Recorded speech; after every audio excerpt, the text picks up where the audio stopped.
Welcome back to my channel. Today we are going to be making a lasagna.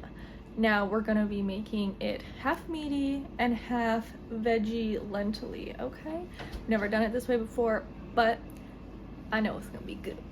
I have 2 small onions here.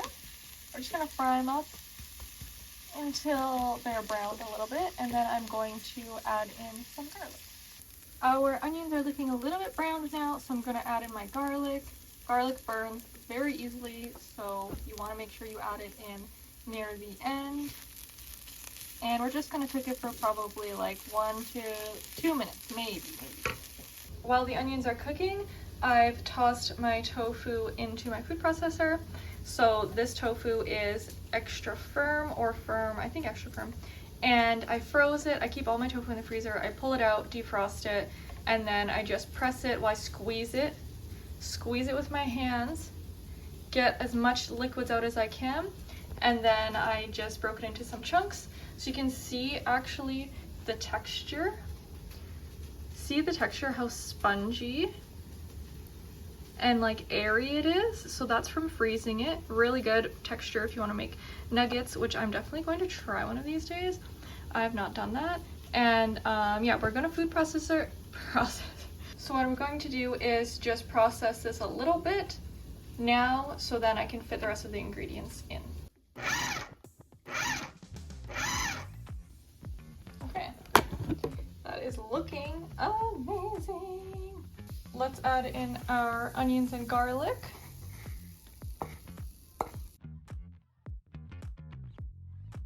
Quarter cup of nutritional yeast.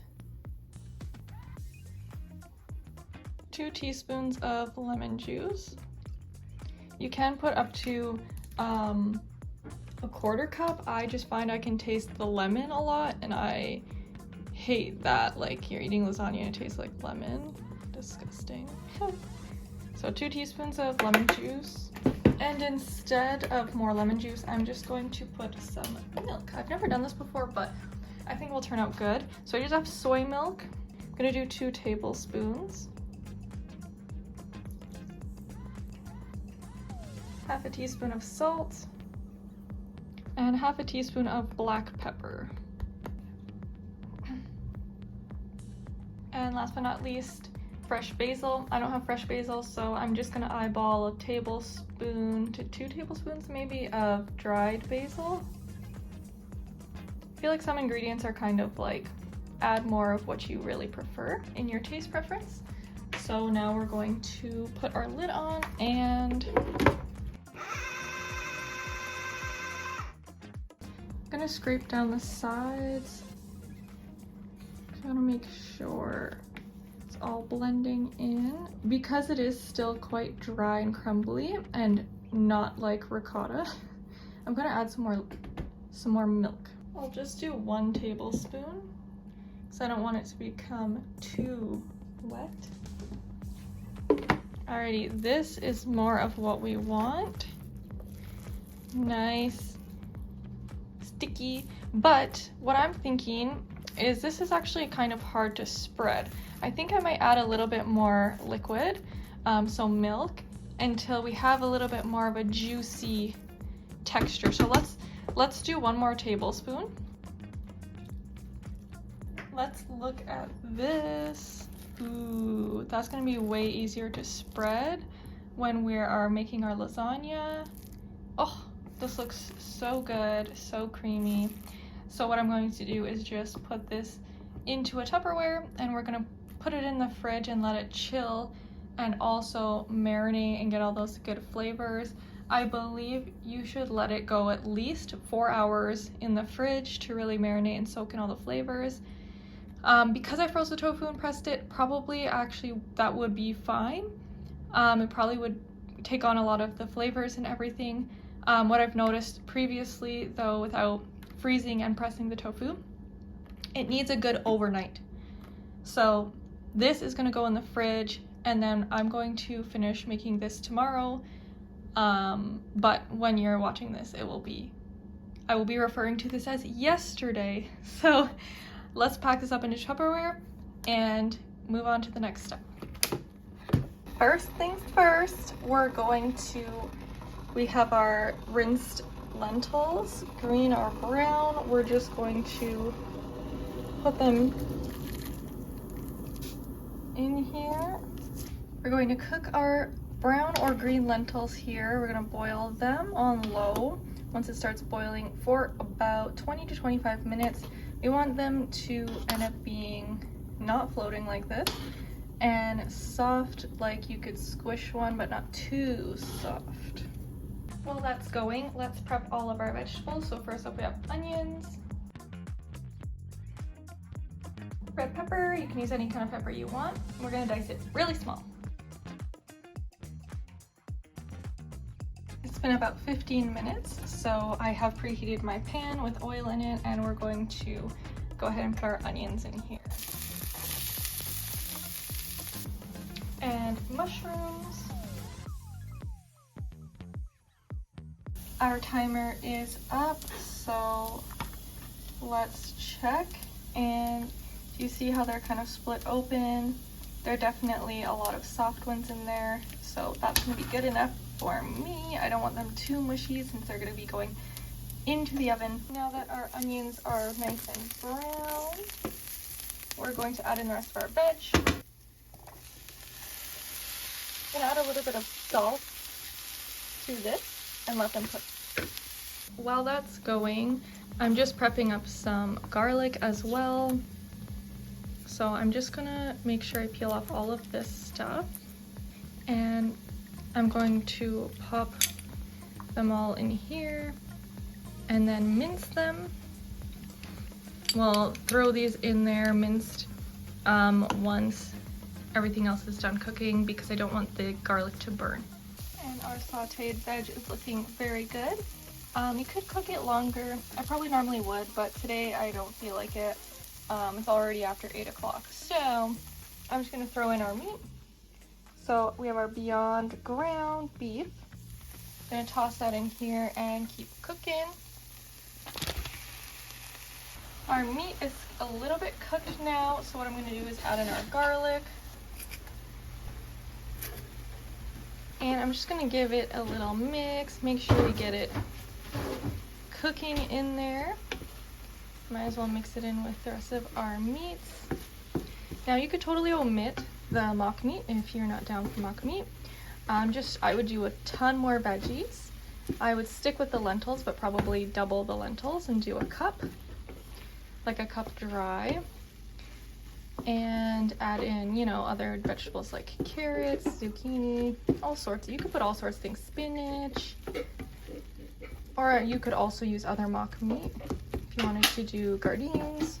That's why I like lasagna. It's really, you can do whatever you want. Now, before this is finished cooking, let's add in our cooked lentils here. Throw these in here. I don't think I've ever actually done this before, but extra protein, y'all. This is gonna be so yummy.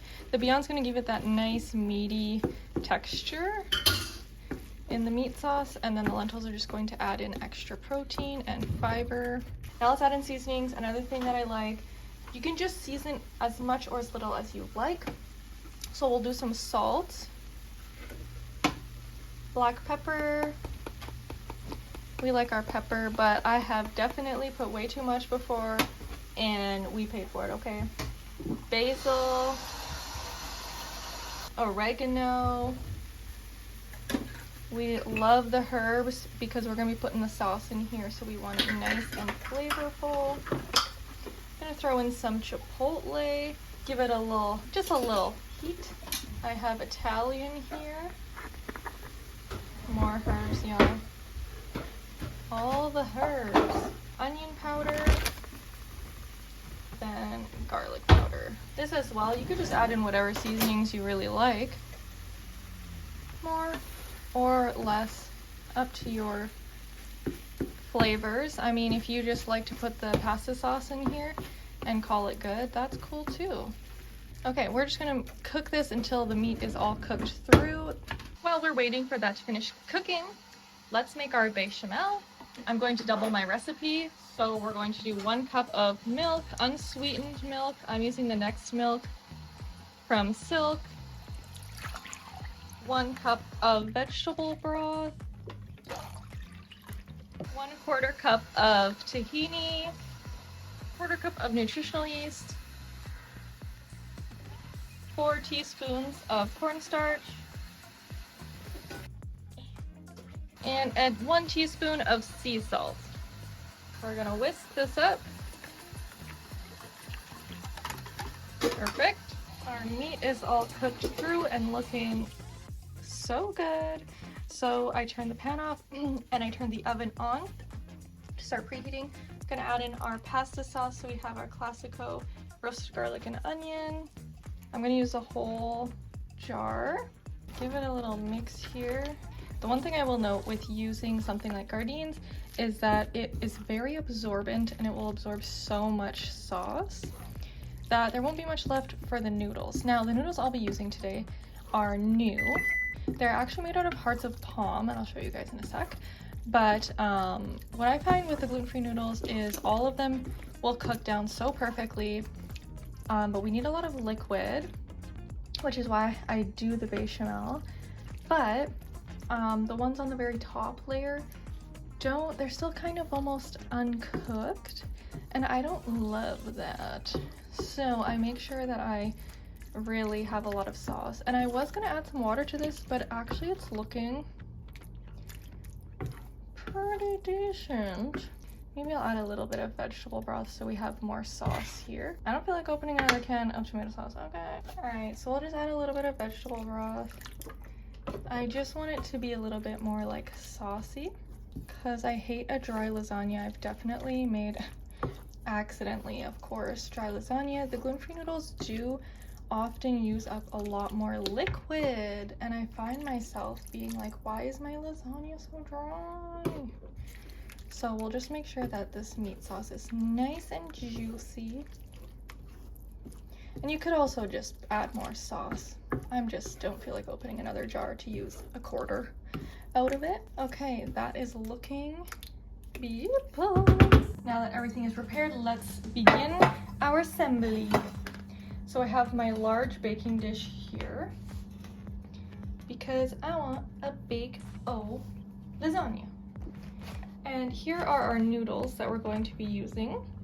Hearts of palm. Okay, this is what they look like. So small and so weird. Good thing I have some lasagna noodles because these are not going to be enough for this big of a lasagna. So we're gonna start off with our meat sauce. Probably gonna do a little bit of a thinner layer because I want it to be more meaty and I want more in the middle, and to make sure I have enough for the top. Now, since I know those other noodles are not going to be enough, I'm going to use my regular gluten-free. I use Catelli lasagna noodles. I really like these. They're excellent, except for at the very top. So we'll do 3 like that. Tofu Ricotta from yesterday. It still looks the same, and it is thick. So I guess that extra liquid didn't really do anything because the fridge just made it extra hard. So we'll do about half of it here. And honestly, it doesn't even matter if it's spread out because once it starts cooking, it will spread out. And then we're going to use our Daya cheese chips. I'm just going with mozzarella right now. And I'm gonna put a bunch, because you know, it doesn't melt on the top. I'm gonna just load most of it in the center.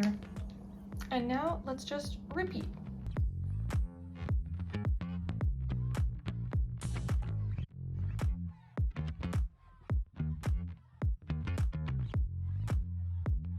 Last step, I actually didn't end up using all of these guys. So I probably could have snuck some in the lower parts, but that's fine. I did switch, and instead of doing meat sauce and then the noodles, I just did the noodles because I wanted to make sure I had enough sauce to cover, and I wouldn't have had enough sauce. So if I was using the gluten-free noodles, I probably wouldn't have done that because there wouldn't be enough liquid in between the layers. But since these are already like soft, it's fine. So now what I'm gonna do is just pour my bechamel, and I'm gonna try and make sure I get all of it all up in every little last corner, because I want to make sure everything is cooked. It looks so yellow, that's so weird. I want to make sure everything is covered, and this isn't gonna end up looking like a cheese sauce. Pour it all on top. Okay, good thing I didn't have more meat sauce, because that is full. Oh, she's dangerous. Okay, let's pop that in the oven at 400 degrees for about 50 minutes. And we are out of the oven. Look at this. Oh my god. Look how beautiful. Oh, I'm just gonna put a fork in it just to make sure the noodles are cooked.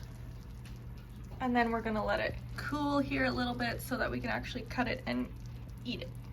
Okay, actually it doesn't look that bad. It is not that cute when we scoop it. Okay. It is juicy and hard to scoop, like I said. So the noodles, the whatchamacallit noodles, don't absorb anything, okay? Them hearts of palm absorb nothing. Beware. I wanted it juicy, y'all. Okay, let's do a little taste test of mostly the hearts of palm piece.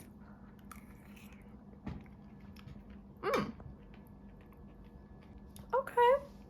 That's actually really good. It doesn't taste like anything. So it essentially just tastes like a noodle. The texture, very much giving noodle, but like slightly more fibrous, if that makes sense. So like there's kind of like, you can hear and feel kind of a little crunch. Not really a crunch, is not the right word, but you can feel, I don't know, it's good though. It's not a bad thing. I like it because it makes me think there's a noodle. Delicious. Okay, this turned out really good. Super excited about this. I was nervous because cutting the heart of palm, slightly more challenging. Not butter, but in your mouth, it's nothing. I'm so happy with this. I'm gonna go enjoy this, and I'll finish this video off when I look presentable. Alrighty, y'all, I am presentable today, and that lasagna was so good. After finishing eating it, I have to say the hearts of palm pieces were very fibrous, so cutting it with a fork was not like a butter, like a regular noodle, which was a little bit unfavorable. It wasn't the worst chewing it, but you could definitely tell like it was something that it would like fibrous, like how like a zucchini or something would kind of be, where it's almost chewy but like crunchy at the same time. So probably not gonna get those again, just because they're like a little bit, the texture is kind of a not my fave. I'll stick to the Catelli lasagna noodles because they are honestly the best. I have tried, I don't know if I've tried any other, because their gluten-free lasagna noodles are not easy to find. So everything else was so perfection. It was so delicious and so good. The lentils, I totally forgot they were even in the meat sauce. So if you want that little extra protein and fiber, highly recommend. Don't forget the tofu ricotta is made from tofu, so we have actually like 3 plus, you know, whatever proteins in, like, but mushrooms and the noodles. So it's definitely a protein packed lasagna. I hope you guys enjoyed, and I hope you learned something new, and I hope you try this recipe because it was great, and I will see you in the next video. Bye.